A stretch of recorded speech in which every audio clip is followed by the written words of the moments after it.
लेकिन ये जो अपने जो भतीजे हैं चिराग पासवान, उनको न्योता नहीं दिया गया इसमें, क्योंकि जाहिर सी बात है, उनका कहना है कि भाई जहां चिराग होंगे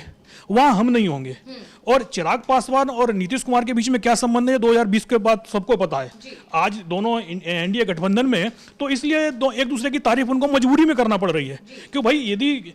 नीतीश कुमार की बात लालू यादव से पूरी तरीके से नहीं बन पाती है तो फिर नीतीश कुमार को एनडीए के साथ में ही चुनाव लड़ना है, चिराग पासवान के साथ में ही चुनाव लड़ रहा है। तो इसीलिए अभी दोनों लोग जिस तरीके से एक दूसरे की तारीफ कर रहे हैं, लेकिन ये तारीफ कब एक दूसरे पर हमलावर हो जाएंगे, ये मान के चलिए जिस दिन वो यू टर्न नीतीश कुमार लेते हैं उस दिन आप देखिएगा, क्योंकि चिराग पासवान भी मजबूरी में ही साइड बने हुए हैं, क्योंकि सत्ता चाहिए सभी को। क्योंकि चिराग पासवान के लिए उन्हें पता है कि बिहार के अंदर स्कोप नहीं है, कि उनको सीएम पद नहीं मिलेगा,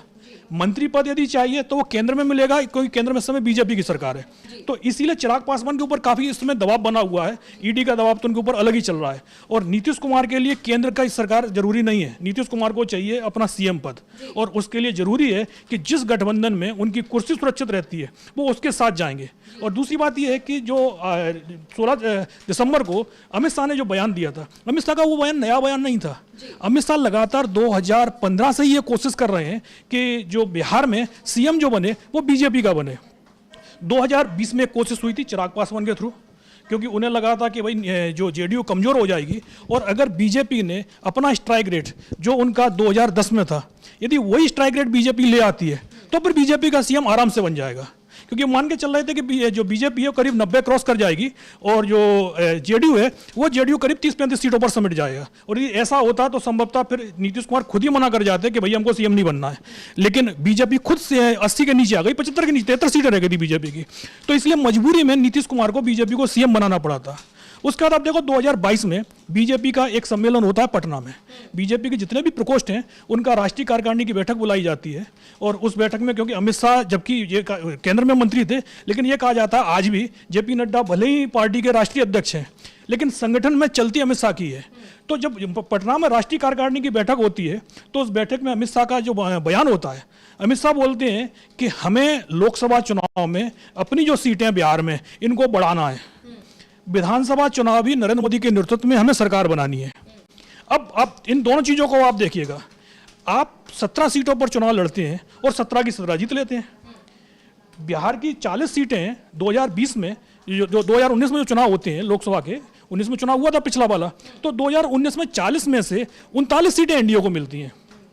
तो अमित शाह उसके 2 साल बाद, 2-2.5 साल बाद जो बात कर रहे थे कि हमें अपनी सीटें बढ़ानी है बीजेपी की, बीजेपी भाई 17 सीटों पर चुनाव लड़ी, 17 जीत गई।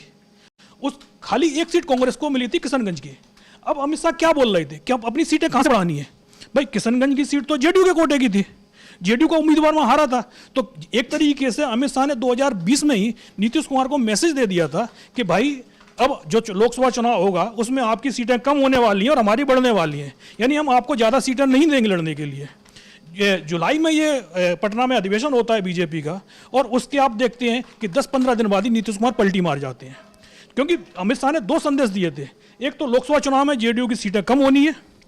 और आप देखें 2024 में जेडीयू की सीटें हकीकत में कम हो गई। वो बात अलग है कि बीजेपी अपनी सीट नहीं बढ़ा पाई, बीजेपी की सीटें भी कम हो गई और जेडीयू की भी कम हो गई। जेडीयू को तो लड़ने के लिए भी पिछली बार से कम सीटें दी गई जो बीजेपी ने गठबंधन में। दूसरी बात, अमित शाह ने बोला था कि 2025 में नरेंद्र मोदी के नेतृत्व में चुनाव लड़ा जाएगा। अब उन्होंने जो पिछले महीने जो बयान दिया 16 दिसंबर को, वो भी कुछ वैसा ही था कि भाई जो बीजेपी का संसदीय बोर्ड तय करेगा कि सीएम कौन होगा। उन्होंने ये नहीं बोला अब कि भाई जो चुनाव है वो नरेंद्र मोदी के नेतृत्व में लड़ा जाएगा। उसको लेकर एक तरीके से देखा जाए, जो जेडीयू के पास में सीधा सीधा मैसेज है कि चुनाव जब भी होगा, क्योंकि चुनाव नवंबर में होना है,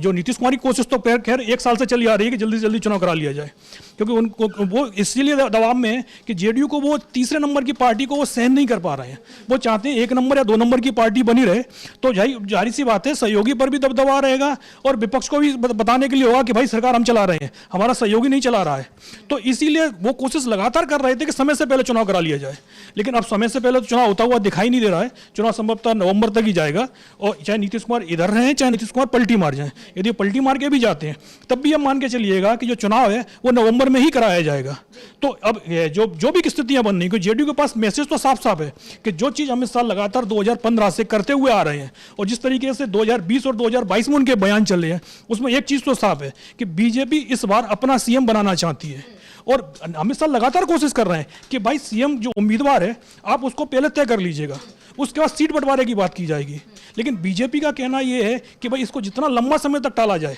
कोशिश ये है कि भाई अक्टूबर तक इसको टाल लिया जाए जब चुनाव की घोषणा हो, ताकि ये हो जाए कि भाई सीट बंटवारे के समय पर जिस तरीके से लोकसभा में जेडीयू की सीटें कम की गई, उसी तरीके से विधानसभा में उसकी सीटें कम की जाए, और जो मॉडल उन्होंने महाराष्ट्र में बनाया था उसी मॉडल से चुनाव वो बिहार में लड़ना चाहते हैं। यानी जो बीजेपी के क्योंकि महाराष्ट्र में तो 3 जगह बंटवारा हुआ था सीटों का, लेकिन यहाँ पर बिहार में जो इंडिया गठबंधन है उसमें कई पार्टियां शामिल हैं।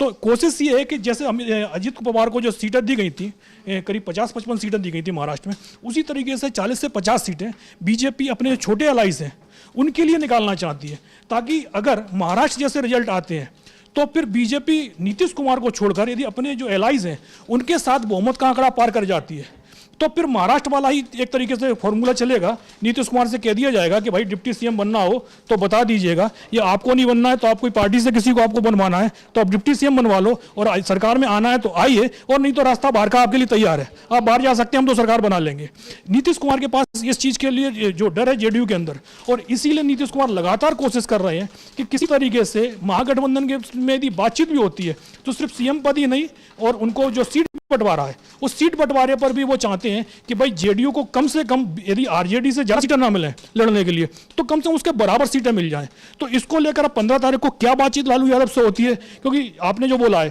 कि तेजस्वी यादव बयान दे रहे हैं, लेकिन 1 तारीख के बाद से लालू यादव ने एक तरह खामोशी ओढ़ ली है। जबकि ये कहा जाता है लालू यादव हर छोटी बड़ी घटना पर, आप उनके पुराने ट्वीट उठा के देख लीजिए, वो लगातार ट्वीट करते हैं।